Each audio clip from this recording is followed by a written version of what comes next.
आपण आजच्या लेक्चरमध्ये एम-एस ऑफिस, एम-एस वर्डमधला डिझाइन आणि पेज लेआउट हे 2 मेनू पाहणार आहोत. डिझाइन या टॅबमध्ये आपल्याला पेज बॅकग्राऊंड ह्या ऑप्शनमधील वॉटरमार्क कसे अप्लाय करायचे, पेज कलर कसा द्यायचा, पेजला बॉर्डर कशी अप्लाय करायची हे बघणार आहोत आणि पेज लेआउटच्या ऑप्शनमध्ये पेजची सेटिंग कशी करायची हे बघणार आहोत. जसं होमकडे सगळ्या एडिटिंगचा ऑप्शन अवेलेबल आहेत. इन्सर्ट मेनूमध्ये जे काही आपल्याला समाविष्ट करायचं आहे, इन्सर्ट करायचं आहे, या गोष्टी इन्सर्ट केल्या आहेत. जसं की टेबल इन्सर्ट करणं, पिक्चर. तसंच डिझाइनकडे आपला जो पेज तयार झाला आहे, त्याला योग्य अशी थीम देणं, डिझाइन करणं, बॅकग्राऊंड देणं, पेज बॉर्डर देणं, अशा डेकोरेटिव्ह कामं डिझाइनकडे असतील. आणि पेज लेआउटमध्ये सगळ्या पेजच्या सेटिंग जे काही आपण आता प्रिंट करणार आहोत, प्रिंट काढायच्या आधी पेजचं लेआउट योग्य असणं महत्त्वाचं आहे. कारण का प्रिंटआउट काढताना एकही ओळ पुढे-मागे जाता कामा नये किंवा एक पेजचं मॅटर 2 पेजमध्ये होता कामा नये. मग 2 पेजचं मॅटर, 4-5 पेजेसचा मॅटर व्यवस्थित कसा बसवावा योग्य अशा पेजेसमध्ये, ते आपण पेज लेआउट वापरून बघूयात. मग डिझाइन मेनू बघूयात सर्वप्रथम. Page background. पेज बॅकग्राऊंडमध्ये सगळ्यात पहिलं ऑप्शन आहे ते म्हणजे वॉटरमार्क. वॉटरमार्क पेजच्या बॅक साइडला पुसट अशी हेडिंग येते. अ, इथे कस्टम वॉटरमार्क आहे आणि रिमूव्ह वॉटरमार्क आहे. आपण कस्टम वॉटरमार्क मधले ऑप्शन बघूयात. इथे पहिला ऑप्शन आलाय नो वॉटरमार्क म्हणजे सध्या आपल्या पेजला काही वॉटरमार्क नाहीये. पिक्चर वॉटरमार्क जर घेतला, आता हा आपल्या कंपनीचं मॅटर आहे. मग आपण याच्या बॅक साइडला आपल्या ऑफिसचा किंवा आपल्या कंपनीचा लोगो ॲड करूयात. योग्य असं लोकेशन चूज केलं,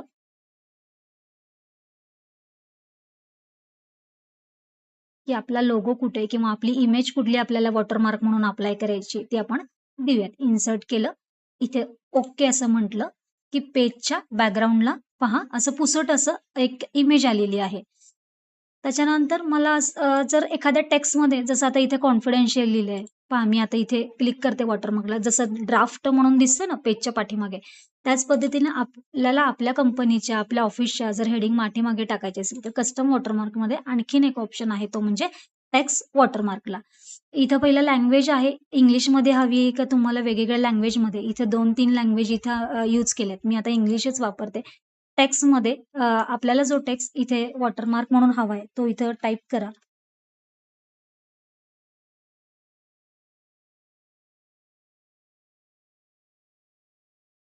मी महाराष्ट्र कॉम्प्युटर्स असं घेतेय.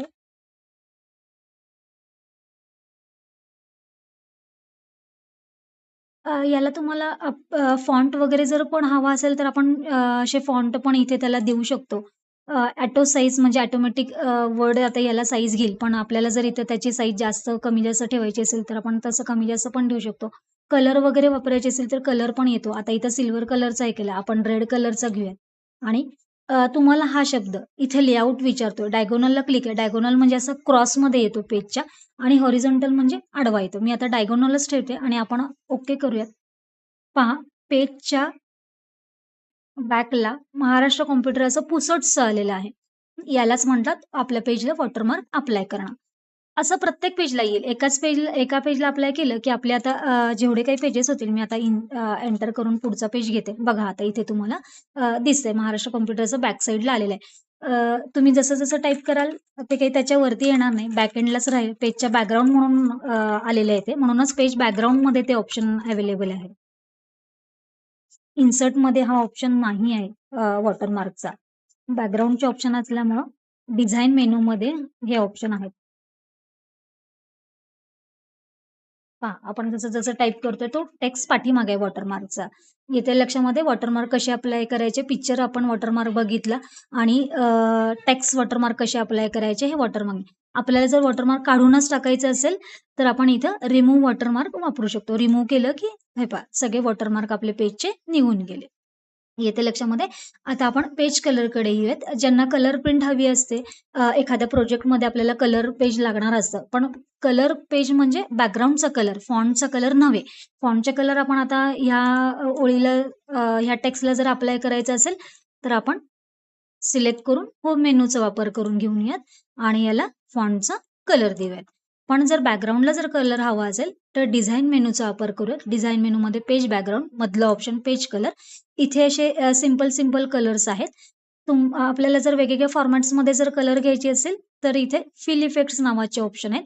इथे 1 कलरचं कॉम्बिनेशन यूज करू शकतो. 2 कलर मला ह्या कलर सोबत आणखीन एका कलरचं कॉम्बिनेशन वापरायचंय, तर असे कलर कॉम्बिनेशन वापरून यूज करू शकतो. आता हा कलर स्ट्रक्चर हॉरिझॉन्टल फॉर्मॅटमध्ये आलाय. व्हर्टिकल स्ट्रोक्समध्ये हवी असेल तर व्हर्टिकल, डायगोनल अपमध्ये आहेत.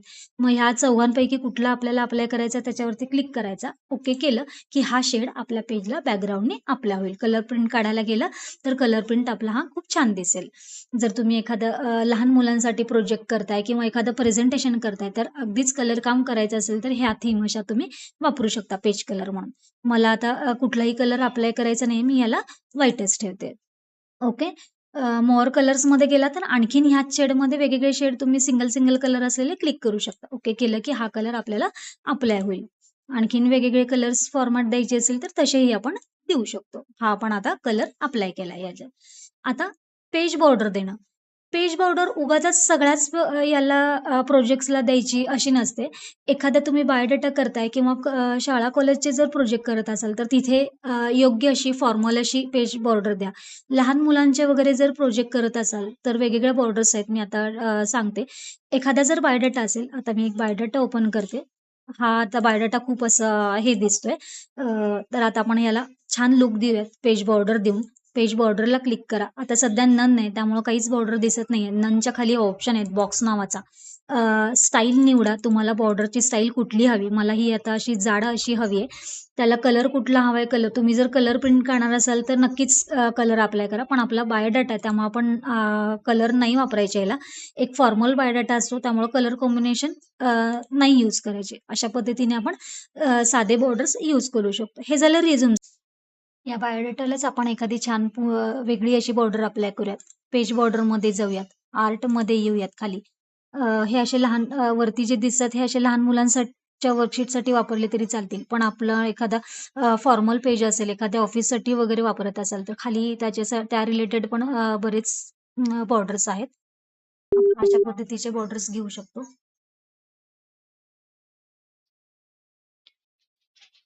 आणखीन 1-2 आपण बॉर्डर अप्लाय करायचं बघूयात.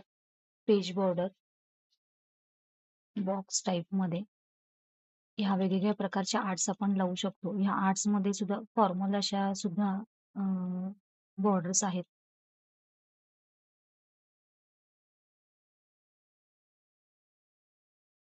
याची जर विड्थ कमी करायची असेल तर आपण अशा पद्धतीने विड्थ कमी करून आपण असं हे करू शकतो. अशाच वेगवेगळ्या पेजेसला बॉर्डर्स वगैरे लावून करू शकतो. पेज कलर वगैरे अप्लाय करू शकतो. डिझाईनमध्ये पेज कलर्स वगैरे अप्लाय. त्याच्यानंतर पेज बॉर्डरमध्ये बॉक्स टाईपमध्ये याला जर कलर अप्लाय करायचे असेल तर कलर असं छान आपण डेकोरेट करू शकतो. आता पेज लेआउट. ज्यावेळेस आपल्याला हा पेज प्रिंट काढायचा असतो. प्रिंट काढायच्या आधी पेजची सेटिंग करणं फार गरजेचं आहे. जसं की पेजच्या चारी बाजूनी मार्जिन्स, पेजचं ओरिएंटेशन, पेजचा साईज आणि कॉलम्स हा आपण टॉपिक एकच मिनिटात बघूयात. जसं की आपण आता सगळ्यात पहिला बघूयात मार्जिन. कस्टम मार्जिनमध्ये आपण येऊयात. मार्जिन 4 प्रकारचे आहेत. एक top, bottom, left, right. Top म्हणजे इथून वरून तुम्हाला किती जागा सोडायची प्रिंटसाठी. बॉटमला किती हवी, लेफ्ट साईडला किती हवी, राईट साईडला किती हवी. समजा लेफ्ट साईडला जर एखादा प्रोजेक्ट आपल्याला बुक बायडिंगला वगैरे द्यायचं असेल तर लेफ्ट साईडची मार्जिन 2 किंवा 2.5 इंच ठेवली जाते. इथे सेंटीमीटरमध्ये आहे, मी इंचचं चिन्ह देते. लेफ्ट साईड आपण ओके करून बघूयात आणि राईट हँड साईडला 1 इंचची मार्जिन घेऊयात किंवा 0.5 इंचची मार्जिन अप्लाय करूयात. जेणेकरून बुक बायडिंग जरी केलं तरी लेफ्ट साईडच्या मार्जिनच्या जे काही टाईप केलेला मॅटर आहे तो जाऊ नये. हे आपण आता असा करून पुढे सरकवलेलं आहे. पण हा आता खूपच पुढे सरकवला. आपण पुन्हा कस्टम मार्जिनमध्ये येऊयात. लेफ्ट हँड साईडची मार्जिन 1.5 इंच अशी करूयात. आपण 2 सेट केली होती. अशा पद्धतीने आपण किंवा इथे रुलर बारवरती सुद्धा आहे. रुलर बारवरनं सुद्धा आपण ही मार्जिन कमी जास्त करू शकतो. अशा प्रकारचे हँडल्स केलं की मार्जिन्स पुढे मागे सरकतात आणि इकडून कमी जास्त करायचे असेल इथून पण हँडल्स आपण कमी करू शकतो. या पद्धतीने ही हॉरिझॉन्टल रूल बारवरनं केली. व्हर्टिकल रूलर बारवरून करायची असेल तर आपण इथून करू शकतो. हे पहा मी आता मॅटर खाली उचललाय जेणेकरून मला प्रिंट काढताना वर जागा जास्त पाहिजे कारण का खाली ऑलरेडी शिल्लक आहे.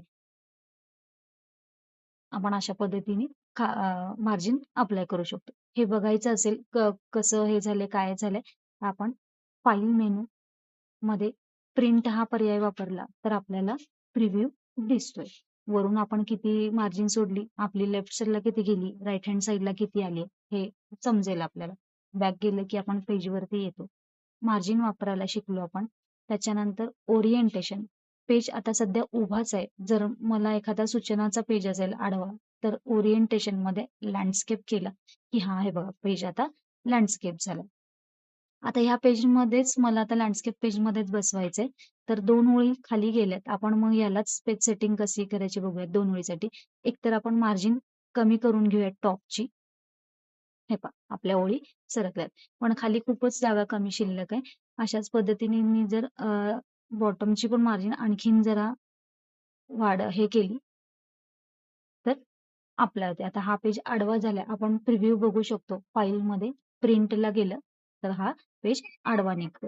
बॅक गेलं की आणखीन जर मार्जिन खूपच हे झाल्या आणखीन सुद्धा पेज तुमचं एका पेजमध्ये बसत नाहीये तर आपण फॉन्टची साईज वगैरे बदलून कमी करून आपण व्यवस्थित एका पेजमध्ये ऍडजस्ट करू शकतो. अशा पद्धतीने पेज सेटिंग वापरली जाते. मार्जिन त्याच्यानंतर ओरिएंटेशन कशासाठी जर पेज आडवा करायचा असेल तर ओरिएंटेशन मध्ये पेज लँडस्केप केला जातो. त्याच्यानंतर पेजची साईज फार महत्वाची. बाय डिफॉल्ट आता हा वर्ड A4 मध्येच घेतोय कारण का पूर्वी लेटर साईज मध्ये घ्यायचा आणि A4 सारखा सेट करावा लागायचा पण आता बाय डिफॉल्ट वर्ड मध्ये पेजचं साईज A4च आहे. तुम्हाला जर वेगळ्या पेजमध्ये जर प्रिंट करायचं असेल लिगल पेज वगैरे लागत असेल तर लिगलची पेजची साईज निवडायची. हे पहा लिगल पेजमध्ये मॅटर A4 पेक्षा जास्त बसतो. लेटर साईज ठेवायची असेल लेटर साईजचा पेज ठेवू शकतो. A4 तर आपण वापरतोच आहे किंवा A5 ठेवायचं असेल तर A5 सुद्धा ठेवू शकता. छोटे छोटे पेज जर करायचे असतील तर अशा पद्धतीने करू शकतो. आपण नॉर्मली A4 वापरतो त्यामुळे पेजची साईज देणं प्रिंटच्या आधी हे फार गरजेचं आहे. त्यामुळे प्रोजेक्ट चालू करण्याच्याच आधी पेज लेआउट मधून साईज A4 ठेवणं हे खूप गरजेचं आहे. कॉलम्स बघूयात आपण इथे. आता हा पेज आपण ओरिएंटेशन पोर्ट्रेटच ठेवूयात पूर्वीसारखा. पुढचा ऑप्शन आहे तो कॉलमचा. आपण पेपर वाचतो, एखादा मॅगझिन वापरतो. तर त्याच्यामध्ये अशी 2 साइडेड किंवा 3 साइडेड मॅटर लिहिलेला असतो. आता मला हाच मॅटर 3 कॉलममध्ये कन्व्हर्ट करायचा आहे. टेबलमध्ये नाही. टेबलचे कॉलम्स नाहीयेत. हे न्यूज लेटरचे कॉलम्स आहेत. पॅराग्राफच कॉलममध्ये कन्व्हर्ट करायचे असेल. हे पहा मी आता 2 ला क्लिक करते. हे पहा न्यूजलेटर कॉलम्स सारखे दिसेल. एखाद्या पेपरमध्ये कशा बातम्या छापतात, एखाद्या मॅगझिनमध्ये कसा मॅटर असतो त्या पद्धतीचा मॅटर आलाय. मला आता मधल्या ह्याला करायचं किंवा सगळ्याच ह्याला अप्लाय करायचंय. आपण कंट्रोल झेड करूयात आणि पूर्णच मॅटर सिलेक्ट करूयात आणि कॉलम्सला आपल्याला 2 कॉलम मध्ये हवाय 3 कॉलम मध्ये हवाय अशा पद्धतीने आपण त्याला देऊ शकतो. मला एखाद्या बातमी टाईप आता पेज तयार करायचं अशा पद्धतीने कॉलम्स अप्लाय केले जातात. थोडं काही चुकलं तर आपण कंट्रोल झेड करून बॅकला येऊ शकतो.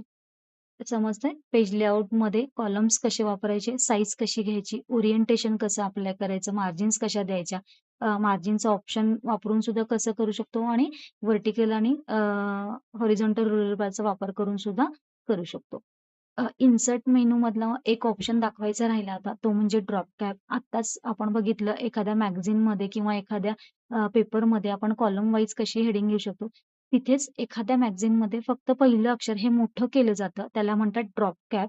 एक्झाम मध्ये एखादा प्रश्न सुद्धा असू शकतो थेरॉटिकल मध्ये. तर इन्सर्ट मध्ये त्या अक्षराला सिलेक्ट करायचा. हे पहा मी जर हे काही सिलेक्ट केलं नसतं तर ड्रॉप कॅप ऑप्शन ऍक्टिव्हच होत नाही. जर तुम्ही एखाद्या शब्दाला सिलेक्ट कराल तर तेव्हा ड्रॉप कॅप ऑप्शन ऍक्टिव्ह होतो. ड्रॉप कॅप मध्ये सुद्धा 2 ऑप्शन आहेत.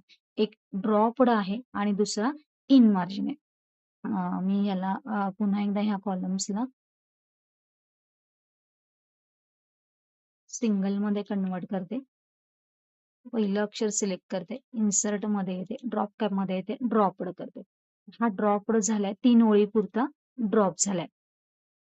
हे ड्रॉपड झालंय. इन मार्जिन केलं तर तो मार्जिन मध्ये ड्रॉप होईल आणि ड्रॉपड केला तर तो आतल्या साईडला ड्रॉप होतोय. इथे लक्षात. आणि ड्रॉप कॅप ऑप्शन मध्ये जर आपण गेलो तर हा 3 ओळीमध्ये ड्रॉप होतोय. जर तुम्हाला जास्त ओळीमध्ये जर ड्रॉप करायचा असेल, 5 ओळीमध्ये ठेवले, तो तेवढा मोठा होतोय. हा फॉन्ट साईजनी होत नाही हा अक्षर मोठा, तर ड्रॉप कॅप नावाचा ऑप्शन इन्सर्ट मध्ये अवेलेबल आहे. तेव्हा मी आता परत ड्रॉप कॅप ऑप्शन मध्ये ह्याला नॉर्मली 3, कारण का 3 ओळीतच तो छान वाटतो. एकदमच मोठा केलं की त्याचं हे बिघडतं. पुन्हा याच्यासारखं करून तुम्ही आपण याला न्यूज लेटर कॉलम्स मध्ये कन्वर्ट करू शकतो. हे पहा. आता ह्या शब्दाला जागा तेवढी पुरत नाहीये, त्यामुळे त्यांनी इथं ओ असा वरती गेलाय. आपण पुन्हा याला सिलेक्ट करून 2 कॉलम्स मध्ये सुद्धा कन्वर्ट करू शकतो.